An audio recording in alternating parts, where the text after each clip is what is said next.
Hello, I am Mónica Fernández-Aceytuno, biologist and writer of Nature. Welcome to the Telos 2020 Forum, a forum for rethinking, dreaming, and imagining the future around the title of this year's Telos Forum, A World Under Construction. The pandemic had made us see that the social model we have maintained since the Industrial Revolution is unsustainable. And we do so also with regard to nature. We need to rethink tomorrow. To this end, we are fortunate to be able to talk to Anne Sverdrup-Thygeson. Welcome, Anne. Thank you very much for being here. Thank you for having me. Anne Sverdrup-Thygeson is a professor or a Norwegian University of Life Science and scientific advisor to the Norwegian Institute for Nature Research. Her research focuses on insect ecology, forest biodiversity, and nature conservation. And you are speaking to us from Oslo, right? Near Oslo? Yes, that's right. That's right. I am in Galicia, and I'd like to talk to you about the future from the point of view of nature and the conservation of ecosystems. The title of this Telos 2020 Forum is A World Under Construction. Could the pandemic be an opportunity to build our future in another way? Yes, I hope so. And I think so too, because I think the pandemic has shown us that we can actually change the way we live rather quick.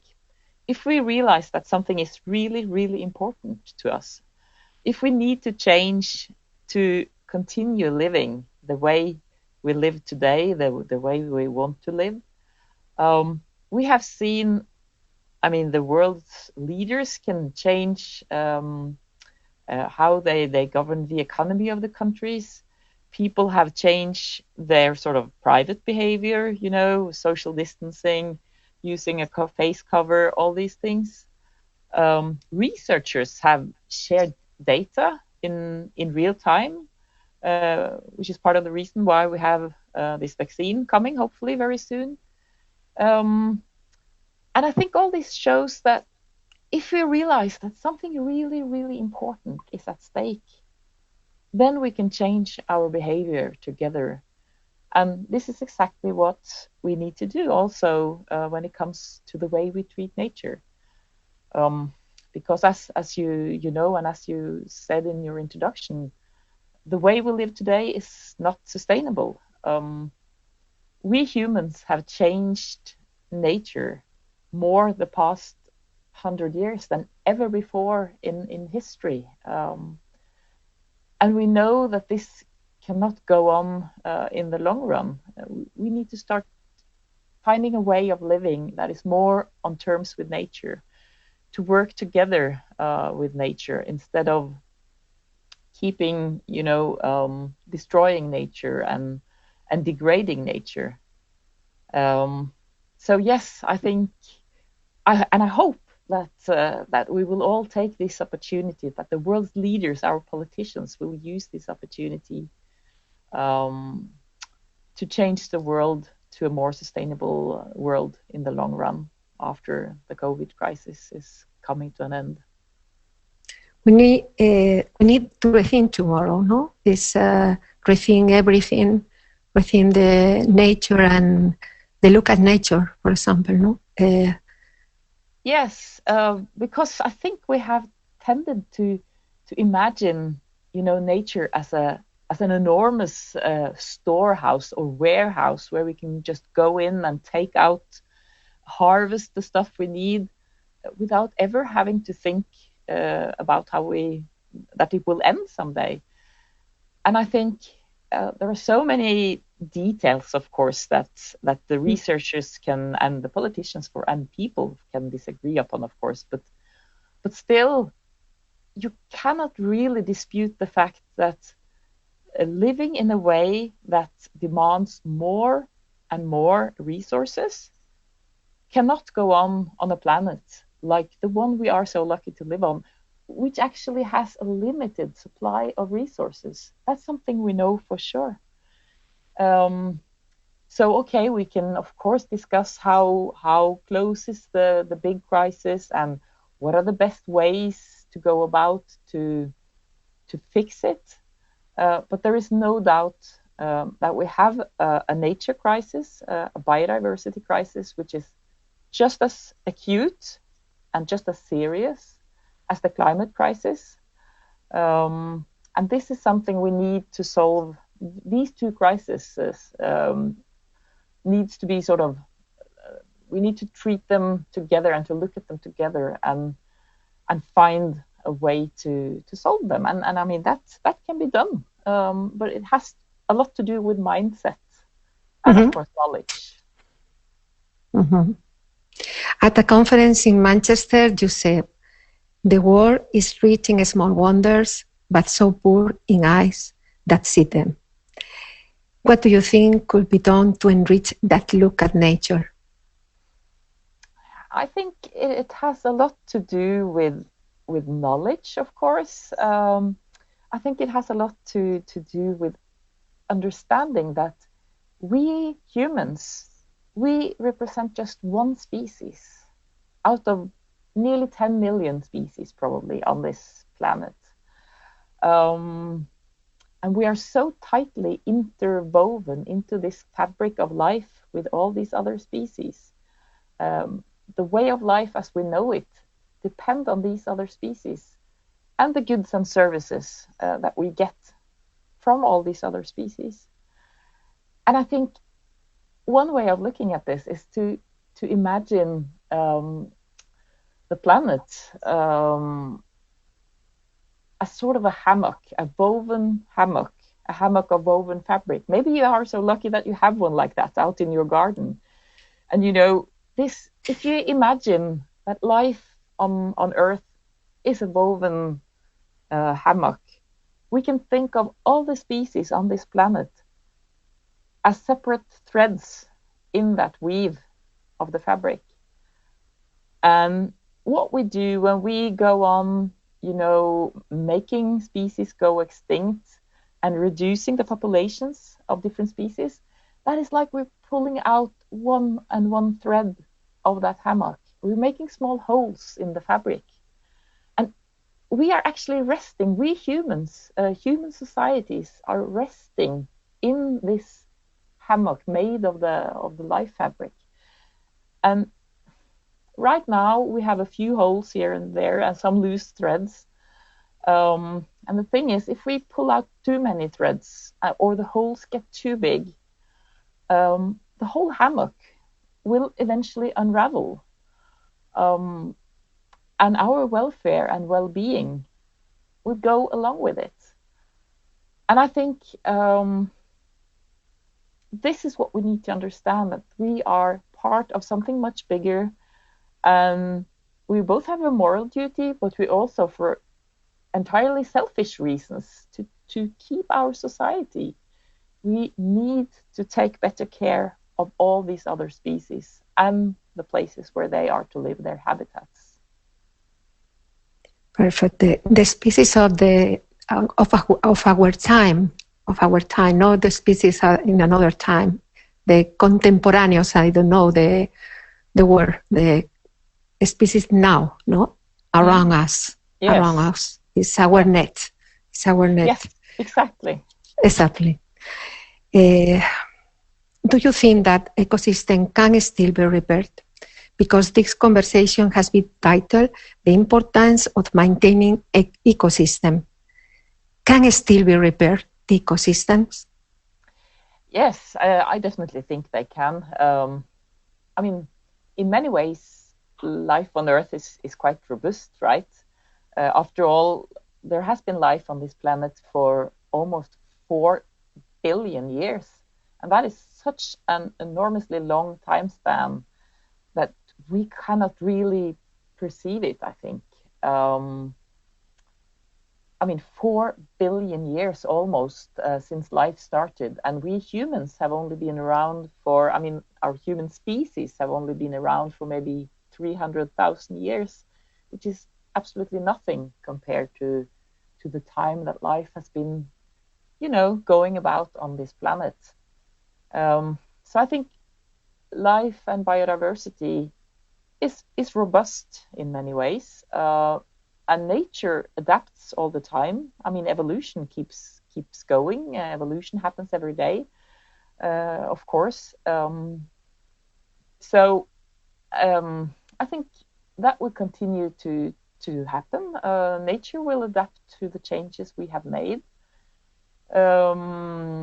Luckily for us, but of course there is this sort of there is some limits to how far we can push the ecosystems before we really start to see the effects of degraded nature, and we are pushing these limits now. The International Nature Panel, or the IPBS, the Intergovernmental Panel on Biodiversity and Ecosystem Services, that put together all the knowledge we know about biodiversity and the status of biodiversity. They, in their reports, they say that 3.2 billion people on this planet are already suffering from degraded nature.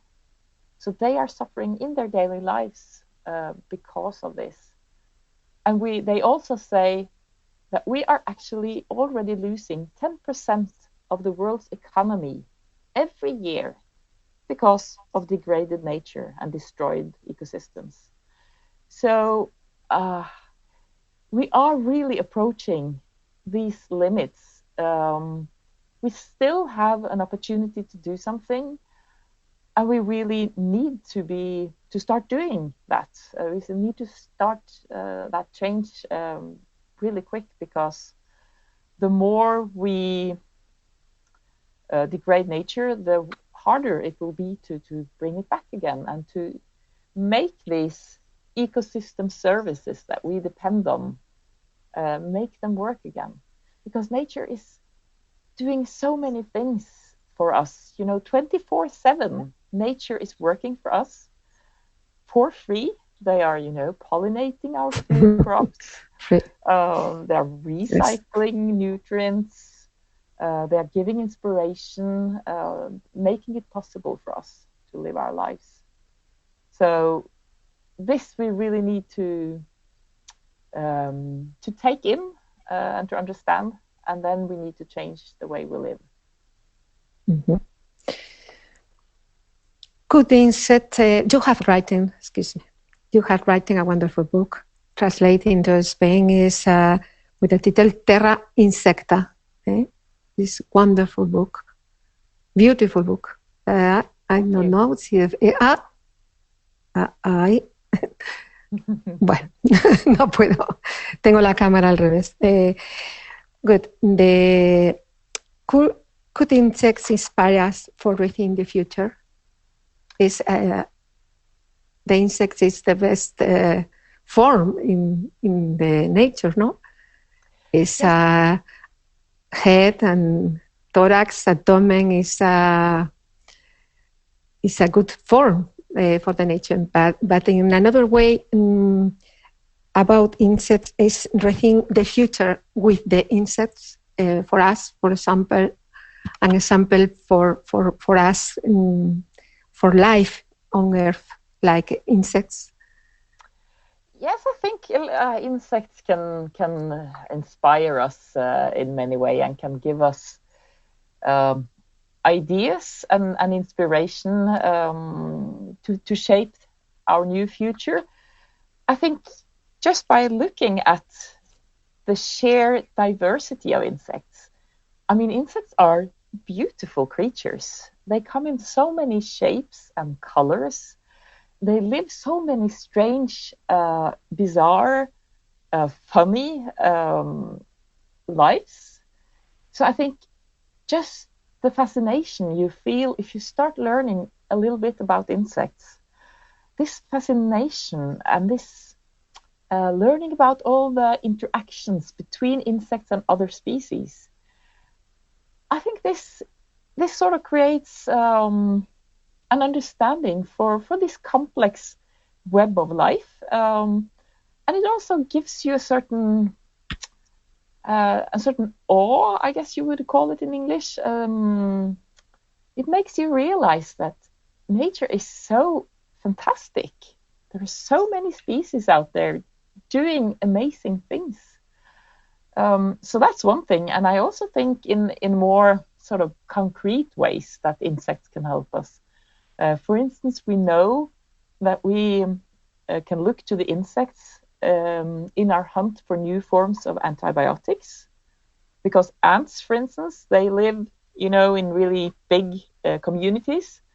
So they have a good defense against foreign invading microorganisms. So they actually have tenants. They have small microorganisms that live on the body of the ants that create antibiotic stuff, chemicals or whatever you would call it. So the ants use this they use their feet and their antennas to smear these antibiotics all over their bodies and the body of all their ant sisters. And when we look into ant communities, we can learn about these new forms of antibiotics, and we can copy them and we can use them as medicine for humans. And there are many examples like that.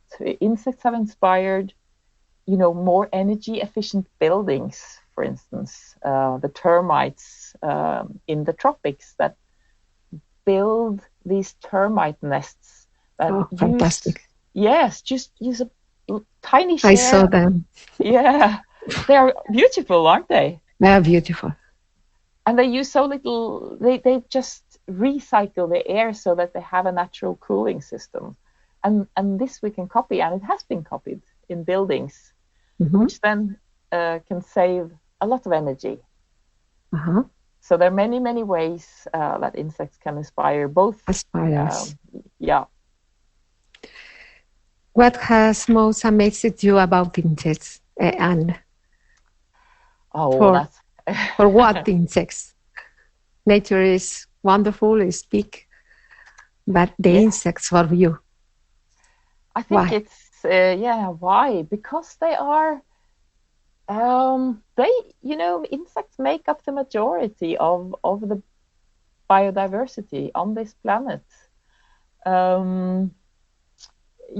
Of the species that we know today, the species that we have sort of given a name, if you look at all the plants and animals together that we have given a name that we know of today, insects make up more than half of all those species, which is amazing. They are almost 3/4 of all the known species. And even if we start adding those species that we haven't found yet, they will still probably be around half of all species that live on this planet. So I guess you could say they are immensely successful. They've been around for a long time.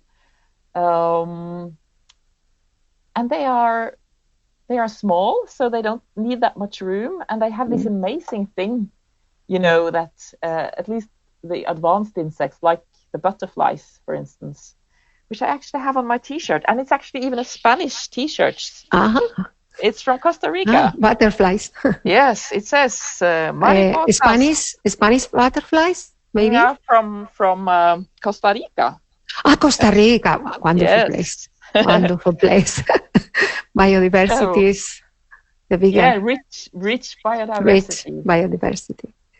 And I mean, this thing that butterflies can switch completely from their larval stage, which lives, that eats the leaves of plants, and then they pupate. They become this chrysalis, this pupa, and then they come out completely changed, as this adult butterfly.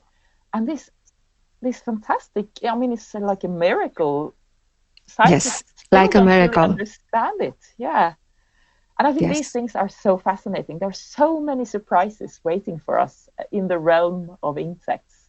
So much more to marvel at and to find out. Thank you. You have a doctorate in conservation biology. Do you believe that the best conservation of nature is to leave it alone, or do we have to intervene in some way to help? I think nature is robust, and like we talked about earlier, nature and life has been around for a long time. So I think, biodiversity will survive, and evolution will keep on going. But I think for our own sake, for the sake of us humans and our societies, we need to help nature recover.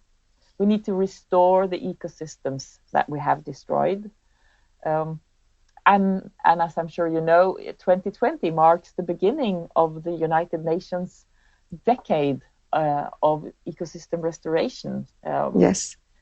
So the next 10 years is meant to focus on this rebuilding of nature, bringing, the forests or the mires, the rivers, restoring all these different ecosystems, so we can. And this will be necessary partly because they give us this plenitude of goods and services. So it's tightly related to sort of egoistic reasons that we humans actually need nature. And I think, of course, nature is important and has value on its own. At least I definitely believe that species have their own right to live. But I think for many people, it's maybe easier to understand why we need to restore ecosystems when we point to this tight connection between nature, intact nature or functioning ecosystems, and all these goods and services that we get from them. Not only food, but also, clean water, clean air, all these opportunities to get inspiration, to go out and do outdoor recreation, to find new things to use in medicine. We know that many of our resources or many of the medicines we use, for instance, many of the cancer medicines, more than 70% have their source in nature. So there's so many of these things that will depend on us taking care of nature and protecting these species so that we can actually find these, for instance, the potential for new medicines that they might have in store for us. I mean, if we have made that species go extinct, there's no way we will find out about it, and then we will never be able to gain from it either. Mm-hmm. Audubon said, the true conservationist is one who knows that the earth is not an interest from his parents, but alone from his children. If you have the opportunity to recover something for your children, what do you choose? Water, soil, ocean, landscape, air, biodiversity? I think I would choose biodiversity then, because if we could bring back that biodiversity, that would actually make the rest sort of come along, because the biodiversity would be so tightly linked to the habitats, to the landscape, to the water, so and the soil, of course. So if I sort of cheat, I guess, a little and say biodiversity, because I really want it all. You want all for your children. Yes, of course. We all do. I think. And do you believe that nature is a local fact, unique to the earth, or universal? I mean, do you believe that there is life beyond the earth? That's of course a difficult question. Very difficult. Yes, and I think, here your guess is as good as mine, because this is sort of outside my competence and my research. But And in a way, I think maybe the main, or to answer, I think there might be a fair chance that there is life other places. I mean, the universe is so enormous. But I think for us here today, I think the main point is the fact that as far as we know today, this planet is the only spot in the universe that we know of. For the moment. For the moment. And we are so lucky to be living here right now, yes, on this marvelous planet with 10 million other species. So I think it's important to realize that, yes, it's exciting to think about the universe, and it's exciting to explore the solar system and the universe. But if we are not able to take care of our own planet, there's no reason to believe that we will take care of another planet either. So I think we really need to sort of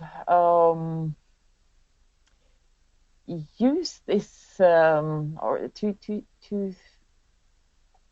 use this position we have to live here right now as being these lucky humans that are born and live here today, and to use whatever we have in power, and to engage in order to safeguard this biodiversity that is teeming in nature around us, and make sure at least that we do what we can to take care of Earth's life.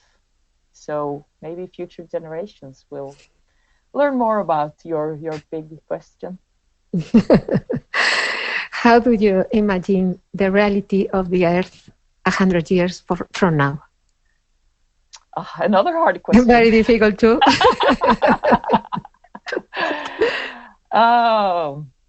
I mean, I guess I can.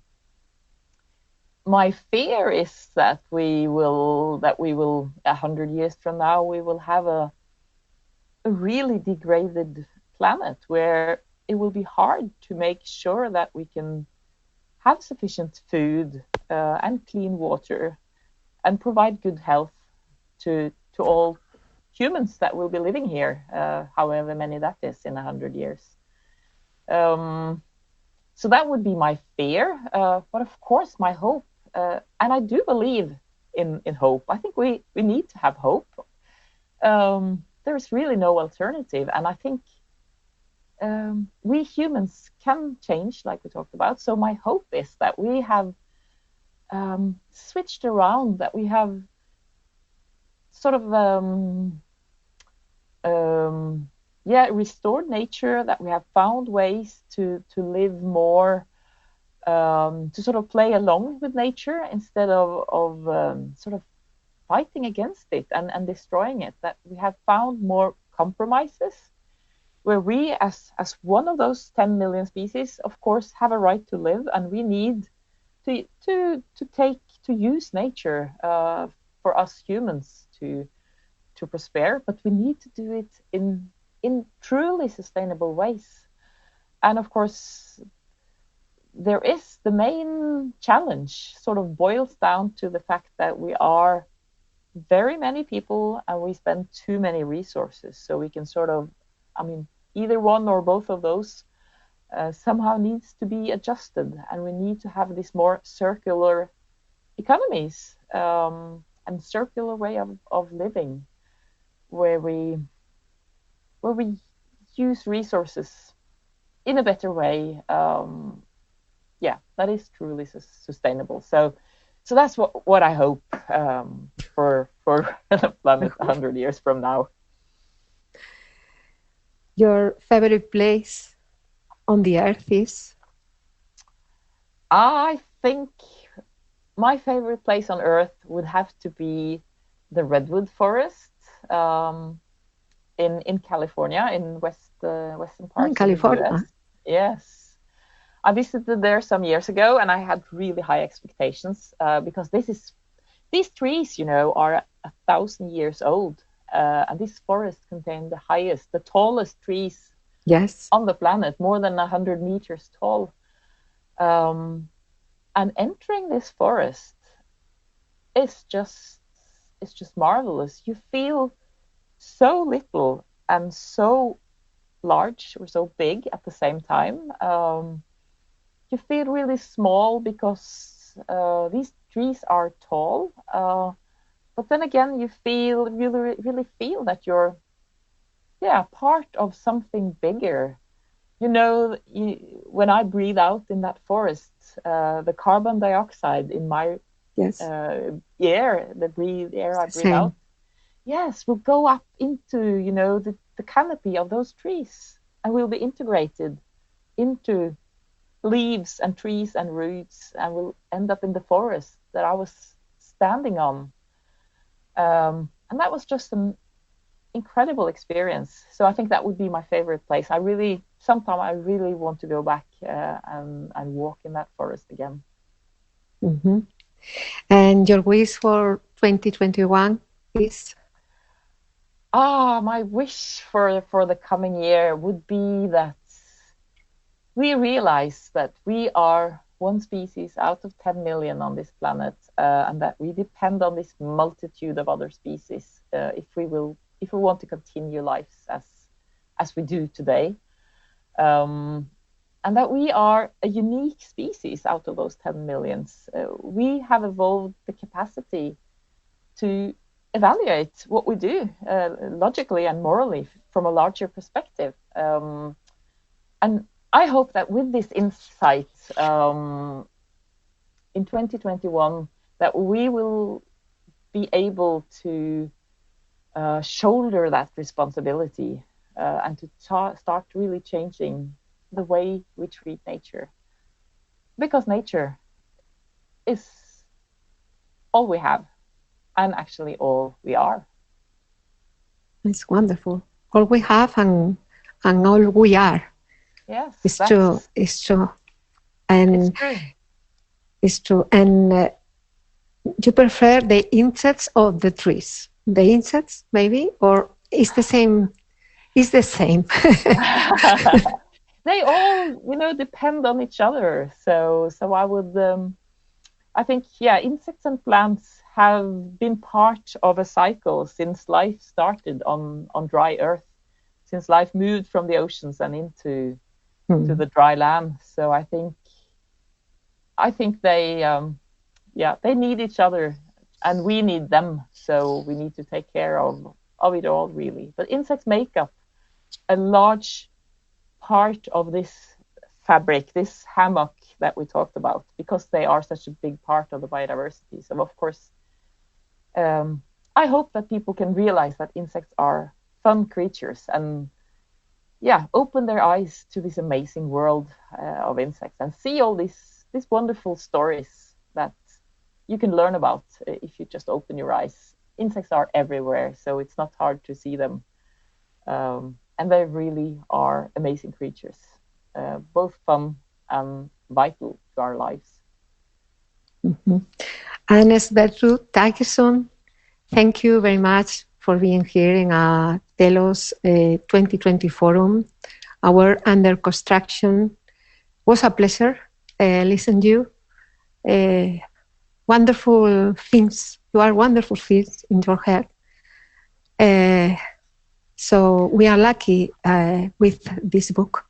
Read this book in Spanish language. For me, it's very easy. And